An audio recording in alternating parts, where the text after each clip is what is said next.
कहने को तो पूर्वांचल में बड़े बड़े माफिया हैं, लेकिन जब 2006 में मुख्तार अंसारी मऊ में हिंदुओं को घूम घूम कर कटवा रहा था तो किसी के मुंह में चू तक नहीं निकला। निकलता भी कैसे, क्योंकि सबके तार कहीं न कहीं मुख्तार से जुड़े हुए थे। मुख्तार के सामने ना किसी को बामनवाद याद आता था, ना किसी को ठाकुरवाद। आहिरवाद बस सब भाई के गुलाम थे। मैंने सुना है कि वहाँ एक ठाकुर साहब जो पूर्वांचल के बड़े नेता हैं, उनको 1.5 घंटा अपने घर में मुर्गा बनाकर रखा था मुख्तार ने। मैंने सुना है कि एक पंडित जी की हत्या करवाकर उनकी चोटी तक कटवा दिया था मुख्तार। तब आज के सोशल मीडिया के नए नए ब्राह्मण हितैषी कहाँ थे? अबे राजनीति ऐसे मत करो जो देश और औलादों का भविष्य भी गिरवा रखता हो। अब तो किसी का ठाकुरवाद बामनवाद नहीं जागा, सब दुम दबाकर कोने में खड़े थे। योगी के सामने सब चौड़े होकर खड़े हैं।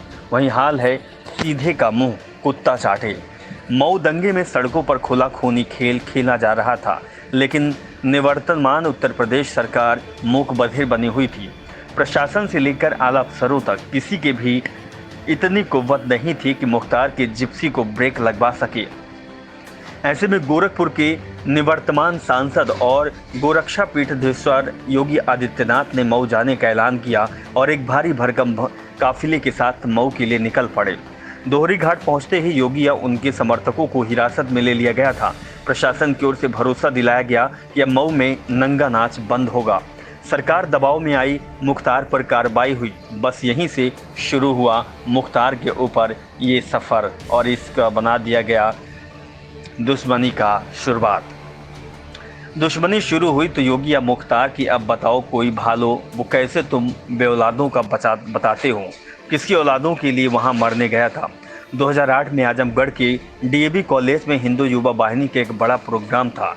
योगी मुख्य अतिथि थे। आजमगढ़ में मुस्लिमों की संख्या और मुख्तार का प्रभाव किसी से छुपा नहीं है। योगी का प्रोग्राम सार्वजनिक था। मुख्तार ने योगी की हत्या का पूरा खाका तैयार कर लिया था। योगी आजमगढ़ शहर में घूमे ही थे कि तकिया में उन पर जानलेवा हमला हुआ, जिसमें योगी बाल बाल बचे। लगभग 25 के राजनीतिक कार्यकाल में हजारों आंदोलन योगी ने माफिया तंत्र के खिलाफ किया। ऐसे कई हमले उन पर हुए, लेकिन योगी ने अपने सुर नहीं बदले।